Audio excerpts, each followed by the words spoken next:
Grandpa Dennis is turning. I'm alright, 'cause I'm okay. Doesn't matter if my beard is gray. Just listen, I have something to say. Grandpa Dennis is turning. I'm alright, 'cause I'm okay. And this old goat has something to say. So just keep learning, for Grandpa Dennis is turning. Watch how I go from this bowl all the way to this finished piece.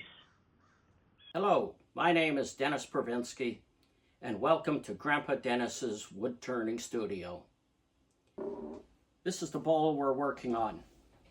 In part 1, I showed you this bowl without any resin in it and showed how I put a plastic bag around it and then I filled it with resin. Unfortunately, a lot of that resin went inside, and now the rice that I put in as a filler, half of it is solidified with resin.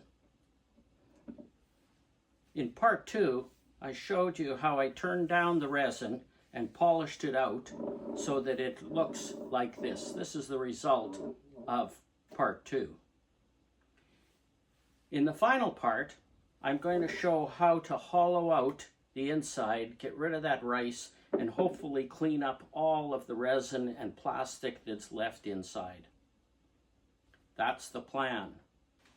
But I've got something to say. Be brave and have the courage to fail.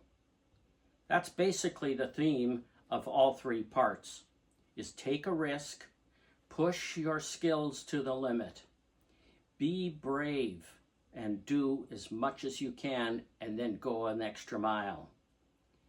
Have courage to fail. In other words, don't be afraid of failing, because when you fail, you can learn how to do things better and be more successful.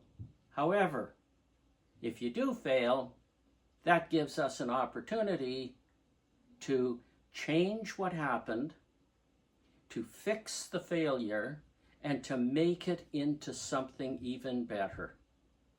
So, have courage to fail. Be brave. In today's video, I'm going to go into the whole concept of hollow turning.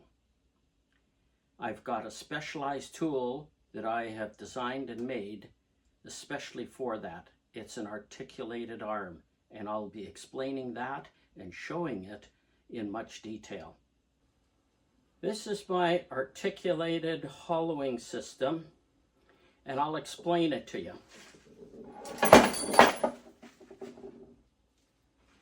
Or not.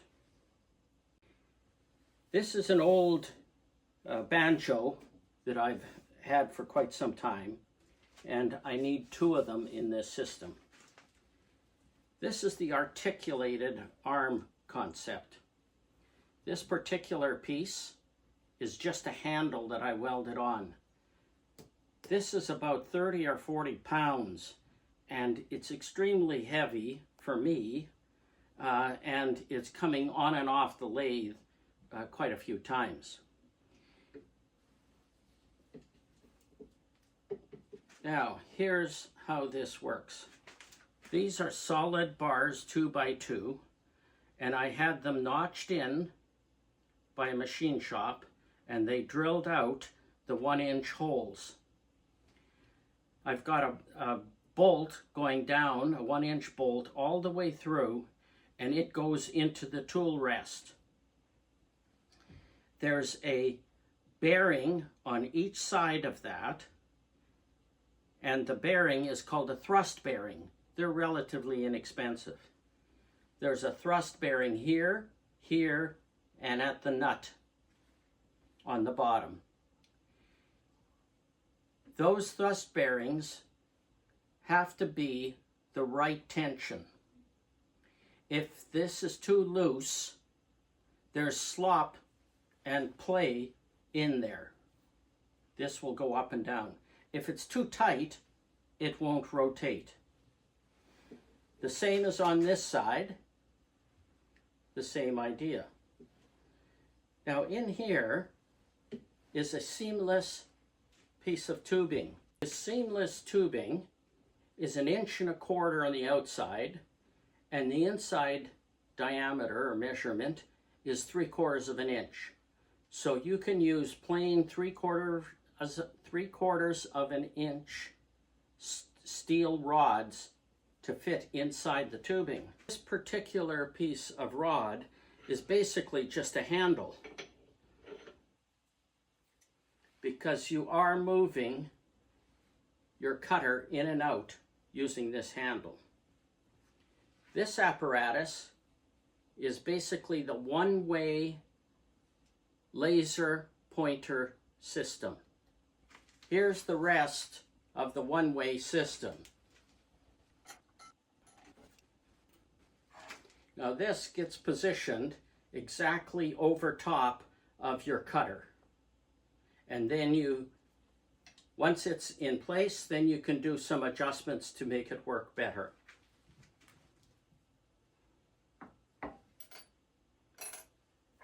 Here's an example of a cutting bar that's on an extreme. I've just taken 3/4 inch steel rod, heated it up and bent it. Now that can be whatever distance you need.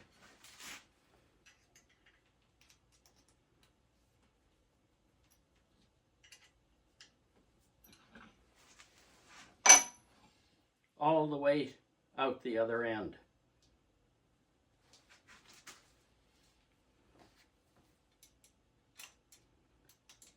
I've got 3 set screws holding that in place. The best way to hold stuff like this in place is to have set screws at a 90 degree to each other. I've got another one down here. A tip gets put onto here that's a carbide tip. And your laser pointer is situated so that it fits right over top of the pointer or a little bit off, depending on how thick you want to make it. So in a nutshell, that's the process. My other tool rest sits right in here where my arm is, and that gives support for the tip and the cutting. This tool rest, or banjo as it's called, can be moved anywhere along the length of the lathe, and it supports this. So, here's the principle behind it. This is one of the original ways of hollowing. Your arm goes in there, and the cutter is at this end. One of the problems with this is if you get a catch here, it will twist the cutter and your arm gets twisted. Unless your lathe stalls out, if it's powerful, as mine is, it'll keep going. This is 3/4 inch steel. Unlikely that that's going to break. This is solid bone and is likely going to break. This is quite a dangerous kind of tool, and hollowing freehand has always been a bit tricky and dangerous. You have to be extremely careful with that. The idea is putting your curved tool inside so that you can get into this part of the bowl, and it's on an angle in there. Now, to keep catches from tearing your tool in your hand and wrecking up your muscles, tendons, and bones, this tool comes in. You can very easily rotate inside the piece, and if it catches, that won't happen because you've got these secured down. So any catch will not move. And these are relatively stable and solid. And you can now rotate this with absolute ease. So let's put this all together on the lathe and I'll demonstrate. I wanted to show you how the system operates in a little clearer fashion.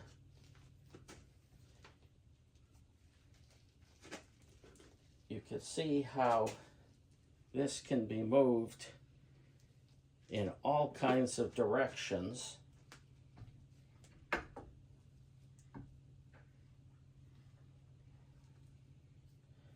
And because of the way it's designed, this part, the articulated arms, can move quite substantially. As well, the banjo can be moved further out or in or on different angles depending on the type of piece you've got, as well as the length in here could make a difference as well. This piece, which is the laser pointer, will follow exactly as there's the red mark. It goes along with the tip. Now the distance in here was fairly substantial. We're talking about 6 inches, so the bar was probably about 7 inches of overhang, which is quite significant, and yet it held together quite well. So that's, in a nutshell, this piece. They can be made. There's a lot of different companies out there that are making articulated arms, so they could be purchased as well. I've put the piece back on the lathe. I put a bit, a Forster bit, in the chuck that's attached to my tailstock, and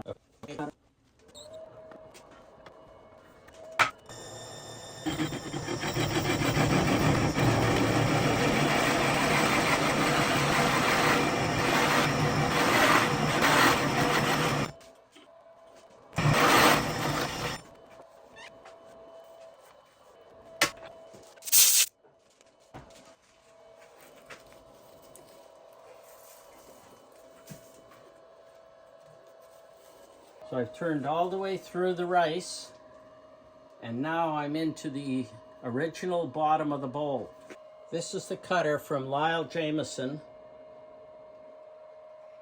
You could get it from his website, and it's bolted on to the bar. It's a tiny little carbide cutter in there. That's replaceable. With the laser turned on, I move it until the red dot is a ½ inch from the cutting tip. When the cutter is inside the bowl, the red dot appears on the outside surface of the bowl. When the red dot drops off the edge, it indicates the cutter is a ½ inch from the outside of the bowl. Thus, the wall thickness is a ½ inch.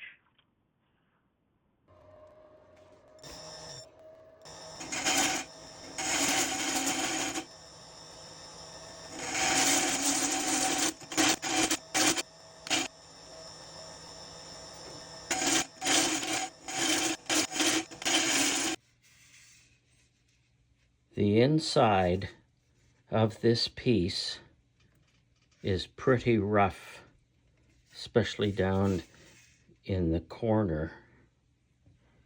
The bottom isn't too bad. That can be sanded out. But it's awfully rough down in the corner there. That's going to be very, very difficult to sand. Here are a few of the tools I used for sanding the inside. This is basically a bit extender that you can get from any hardware store. And I put my sanding discs into that the set screw locks them in place. That gave me the ability to go deep inside and get the sanding done. Here's another extension that's made specifically for the sanding. It's got the Velcro on the top. This comes in 3 different lengths. I started the sanding inside at 40 grit because it was quite rough, and ended up at approximately 600 grit. After hours and hours and hours of sanding, it's time for the final coat. This finish is 1 part boiled linseed oil, 1 part polyurethane, and 1 part pure tung oil. The only place I found pure tung oil right now is Lee Valley.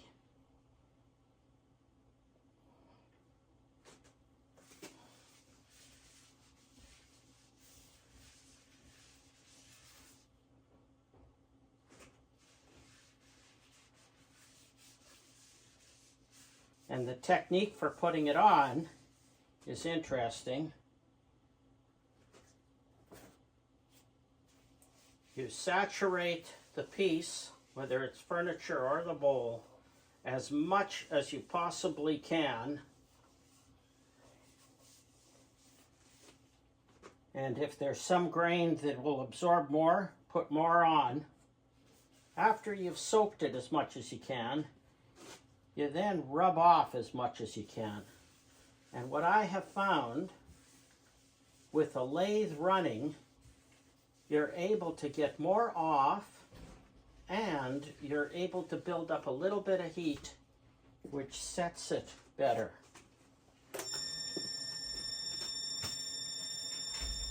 You put some pressure on it as you're turning it.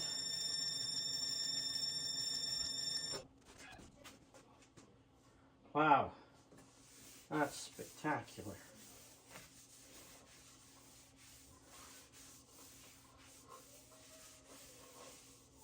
Now I've just dulled it up by taking some off. Leave that overnight, come back and do the process again. And between coats, I'll do the buffing with the brown buffing, triple E buffing compound. The turning and the finishing on this piece is basically done. I put on a final coat yesterday around midnight. It still hasn't firmed up completely yet, so giving the final polish of it will not be a good idea until it really cures. But now I have to work out the system and the process of taking it off of this waste block. What I generally do is turn the waste block down as far as I can get it, and then take a saw and cut it off. I could continue to turn this down until it has a small little nub, but as you're doing that, it gets to the point where the whole piece can come right off. And when it comes off, it either comes off at you or onto the lathe and the ground, which would dent it, scratch it, or even break it. So it is a part of the process that has significant risk to it. Cutting it off with a saw is probably the safest, but then you have the issue of how do you finish off the bottom.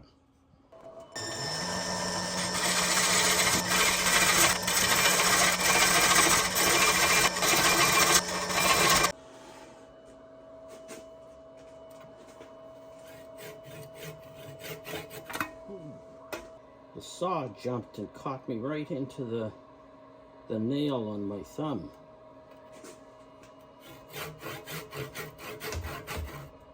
You'd think I wouldn't know how to use a saw. Jeez.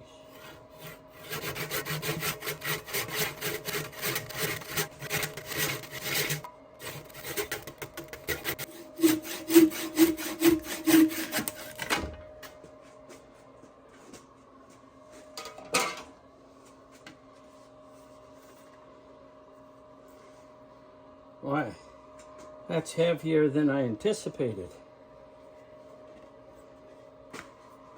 Now, to tidy up this bottom, I'm going to reverse turn it. So I'll put it on this way, bring my tailstock up to put pressure on it here, and then turn from this side.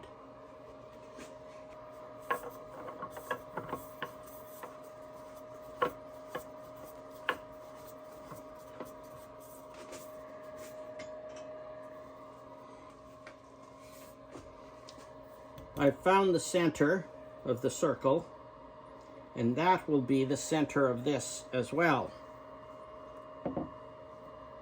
Now the trick's going to be, how deep can I cut that out without going through the bottom completely?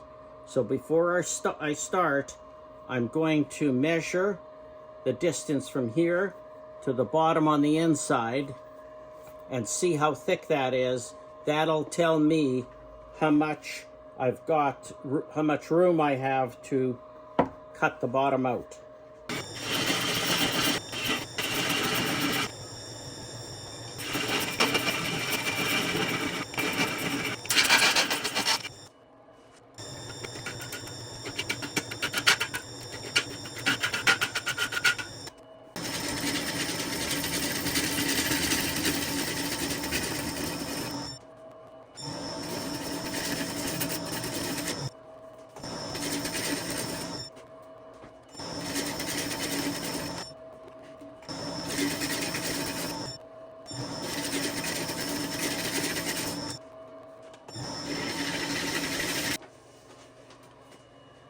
I don't want to go any deeper than this.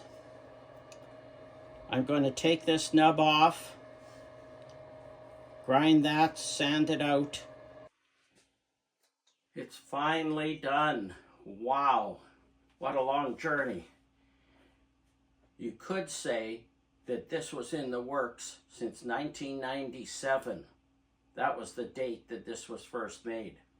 I have to also let you know that when I turned this CARAGANA route to begin with in 1997, I found a golf ball in the center of it.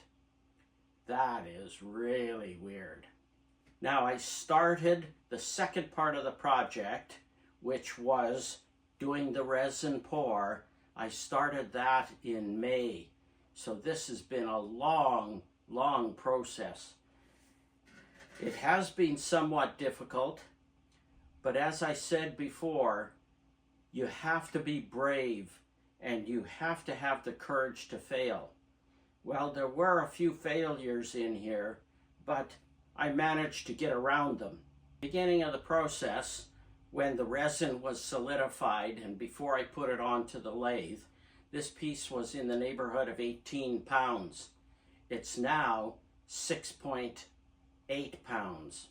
The gold in here, which is very difficult to pick up on the video, just makes it pop. It really does. And the color in the resin has the white variegated.